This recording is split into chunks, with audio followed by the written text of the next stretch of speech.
Iwúre Palace. I said this is Yoruba culture. The heritage in our past guides our future.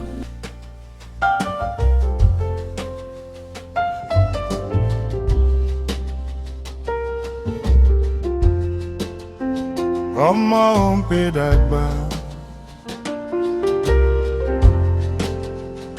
Ọmọ ò ń pé dàgbà. Kékeré jọjọ ló máa gbé tèmi. Ọmọ ò ń pé dàgbà. Ọmọ ò ń pé dàgbà. Ọmọ ò ń pé dàgbà.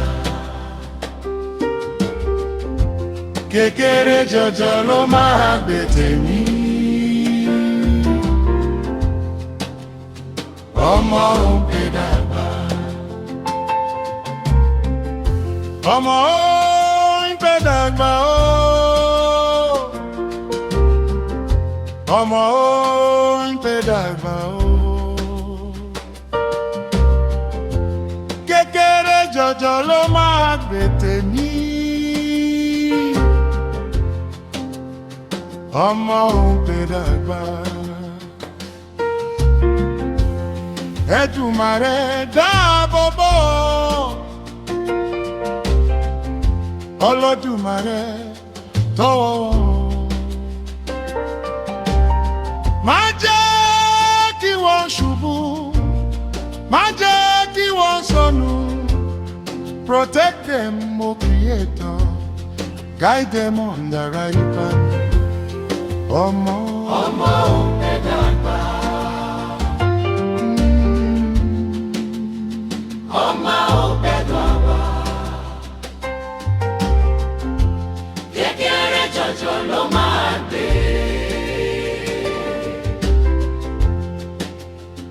Ọmọ ò ń pé dàgbà.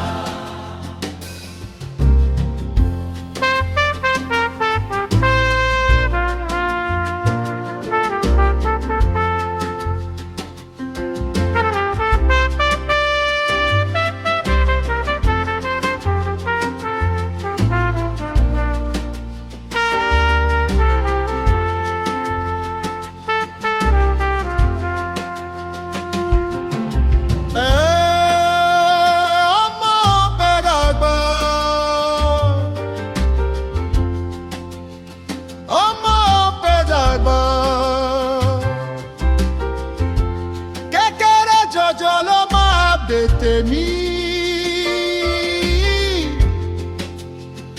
Ọmọ ò ń pé dàgbà. Ọmọ ò ń pé dàgbà o. Ọmọ ò ń pé dàgbà o. Kékeré jọjọ ló máa gbé tèmi. Ọmọ ò ń pé dàgbà.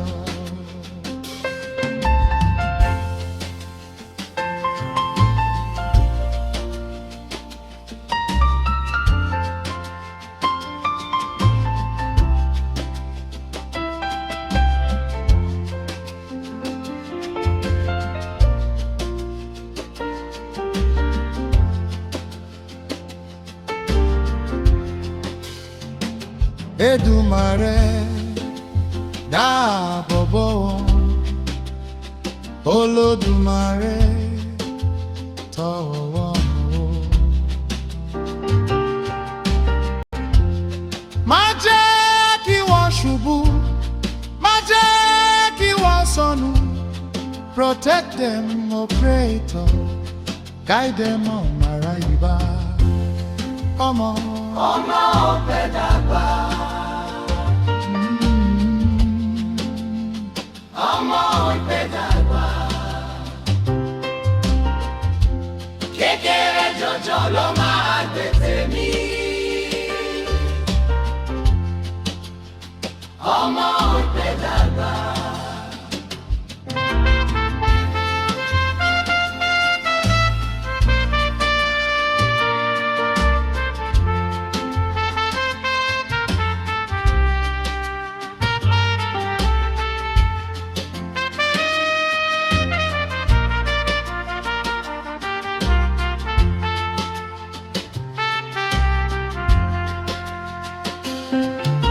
lónìí ni wọ́n kékeré, ọ̀la ni wọ́n á tóbi. Lónìí ni wọ́n ń gọ̀, ọ̀la ni wọ́n á dárí wá. Today they are little, tomorrow they will lead. Today they are little, tomorrow they will lead. Ọmọ ò ń pé dàgbà, ọmọ ò pé dàgbà. Kékeré ṣoṣo ló máa gbé tèmi. Ọmọ ò pé dàgbà, ọmọ ò pé dàgbà, ọmọ ò pé dàgbà. Kékeré ṣoṣo ló máa gbé tèmi. Ọmọ ò pé dàgbà. The heritage continues. Our past guides our future.